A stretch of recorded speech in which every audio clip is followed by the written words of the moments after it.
wabarakatuh. Halo teman-teman, perkenalkan nama saya Siti Evita Ayurustari dengan NIM 30402100006, program studi S1 Manajemen, Fakultas Ekonomi, Universitas Islam Sultan Agung Semarang.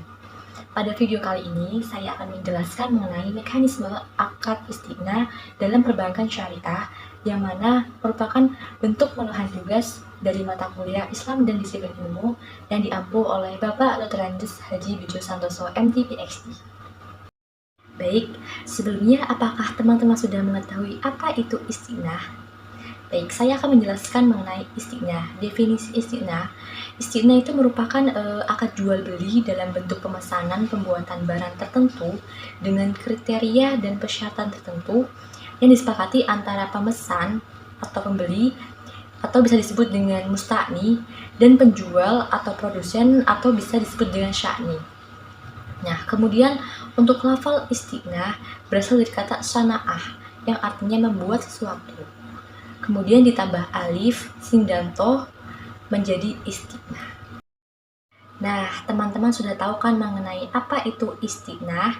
Tadi sudah dijelaskan mengenai definisi istiqnah. Kemudian berikutnya ada jenis atau tipe istiqnah. Istiqnah itu memiliki dua macam jenis. Yaitu yang pertama ada istiqnah secara fikih dan istiqnah secara paralel, atau istiqnah biasa, istiqnah fikih, dan istiqnah paralel. Nah, yang pertama itu ada istiqnah. Istiqnah fikih itu akad jual beli pemesanan barang di mana hanya ada dua pihak, yaitu musta'ni dan sya'ni. Jadi istiqnah fikih ini yang sederhana, istiqnah sederhana itu hanya terdapat dua pihak, yaitu antara penjual dan pembeli. Kemudian kalau untuk istiqnah paralel itu akad jual beli pemesanan barang yang mana ada pihak ketiga, yaitu pemasok yang dapat memenuhi pemesanan barang tersebut. Jadi untuk istiqnah paralel itu memiliki tiga pihak, yaitu pihak pertama pembeli, pihak kedua penjual, dan pihak ketiga itu produsen. Nah, selanjutnya ada sumber hukum istiqnah. Jadi sumber hukum istiqnah itu ada tiga. Yang paling pertama, istiqnah bersumber pada Al-Quran, yang mana terdapat pada surat Al-Baqarah ayat 282, di mana bunyi lafalnya, Bismillahirrahmanirrahim, Ya ayyuhalladzina amanu idza tadayantum bidainin ila ajalin musamman faktubuh. Yang artinya, hai orang-orang beriman, apabila kamu bermuamalah tidak secara tunai untuk waktu yang ditentukan, hendaklah kamu menuliskannya. Kemudian untuk sumber hukum yang kedua itu ada as-sunnah. Nabi Muhammad SAW bersabda, tiga hal yang di dalamnya terdapat barokah, jual beli yang memberi tempo, peminjaman, dan campuran gandum dengan jelai untuk dikonsumsi orang-orang rumah, bukan untuk dijual. Kemudian untuk sumber hukum yang ketiga itu ada ijma. Menurut mazhab Hanafi, jual beli istiqnah termasuk akad yang dilarang karena secara kias, prosedur analogi bertentangan dengan semangat jual beli, dan juga termasuk jual beli maqdum atau jual beli yang masih belum ada. Baik, tadi sudah dijelaskan mengenai sumber hukum istiqnah. Kemudian berikutnya ada rukun istiqnah. Rukun istiqnah itu ada 4. Jadi yang pertama itu ada penjual atau syani. Tugas syani adalah membuat atau menyiapkan pesanan sesuai kriteria yang dipesan. Kemudian mereka berhak menerima pembayaran sesuai harga barang, baik secara tunai maupun melalui cicilan. Kemudian yang kedua ada pemesan atau mustasni. Pemeran pemesan dalam akad istiqnah adalah sebagai pihak yang memberi kriteria pesanan dalam melakukan pembayaran. Kemudian yang ketiga ada ijab kabul. Ijab kabul adalah pernyataan dari penjual dan pemesan. Jadi pernyataan dari syani atau mustasni yang membentuk suatu akad. Kemudian yang terakhir, yang keempat, ada objek akad atau masnu. Objek akad istiqnah adalah barang yang dipesan. Agar transaksi dapat dilakukan, maka harus ada kejelasan terkait apa dan bagaimana wujud pesanan. Jadi objek akad istiqnah itu harus jelas, dijelaskan secara rinci, harus detail. Nah, selain ada rukun istiqnah juga ada syarat istiqnah. Syarat istiqnah juga ada 4. Yang pertama itu ada pihaknya berakal dan cakap hukum. Jadi agar dapat melaksanakan akad istiqna, baik penjual maupun pemesan harus sehat jasmani rohani, tidak gila atau pikun berat, serta tidak dapat mengampuan sehingga mampu melakukan perbuatan hukum. Yang kedua ada kejelasan terkait kriteria objek akad. Jadi pemesan harus memberikan kriteria rinci terkait bentuk, ukuran, warna, serta fungsi barang pesanannya. Dengan demikian, penjual memiliki gambaran yang jelas saat membuatnya. Yang ketiga itu ada keleluasaan dalam melakukan jual beli. Jadi saat melaksanakan akad, tidak boleh ada tekanan atau paksaan. Jadi keduanya memiliki keleluasaan dalam menentukan kriteria pesanan dan negosiasi harga. Kemudian terakhir itu ada saling ridho dan tidak mengingkari janji. Kedua belah pihak harus ridho untuk menjalankan istiqnah hingga selesai. Selain itu, kewajiban pembeli maupun penjual dalam akad istiqnah adalah menepati janji sesuai kesepakatan awal. Nah, selanjutnya itu ada skema istiqnah. Skema istiqnah terbagi menjadi dua, yaitu ada skema istiqnah fikih dan skema istiqnah paralel.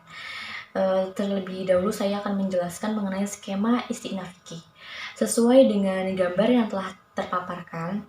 Jadi yang pertama itu di sini skema istiqnah fikih itu hanya terdapat dua pihak, yaitu antara pemesan dan produsen. Ya, yang pertama itu adalah pemesanan barang.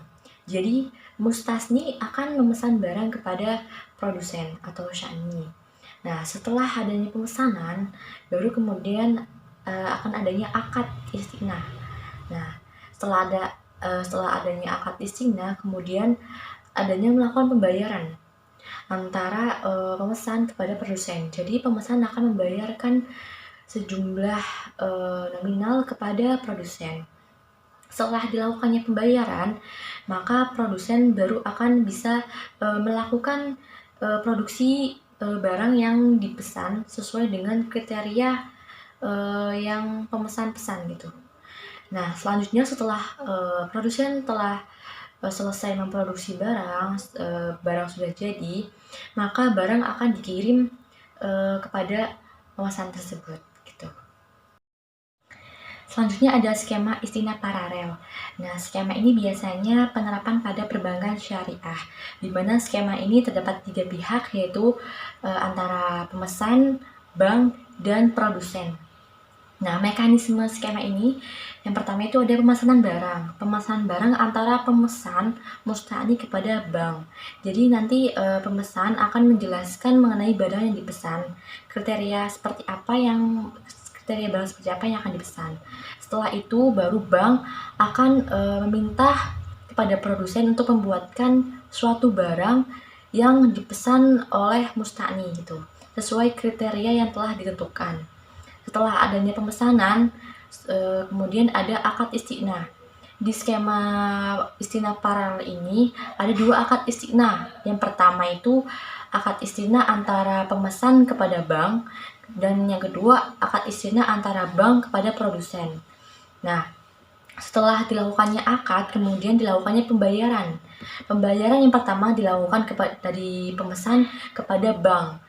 Nah, setelah dilakukannya pembayaran dari musta'ni kepada bank, maka juga akan dilakukan pembayaran dari bank kepada produsen untuk membuatkan untuk memproduksi barang tersebut.